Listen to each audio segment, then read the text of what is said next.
پیارے بچوں، السلام علیکم ورحمۃ اللہ وبرکاتہ۔ آج کی جو حدیث ہے وہ نماز کے بارے میں ہے۔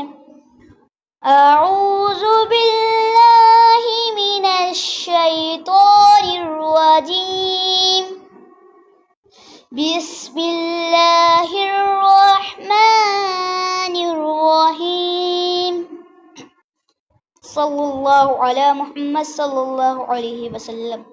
قال رسول اللہ صلی اللہ علیہ وآلہ وسلم، الصلاۃ نور۔ ترجمہ، نماز نور ہے۔ پیارے بچوں، کیا آپ کو پتہ ہے حضرت علی رضی اللہ تعالی عنہ کا بیان ہے کہ دنیا سے رخصت ہوتے وقت آپ خاتم النبیین صلی اللہ علیہ وآلہ وسلم کی آخری وصیت تھی، نماز نماز، یعنی اے میری امت، نماز کبھی نہ چھوڑنا۔ پیارے بچوں، کیا آپ کو پتہ ہے اللہ تعالیٰ کے ساتھ تعلق کا سب سے مضبوط ذریعہ نماز ہے۔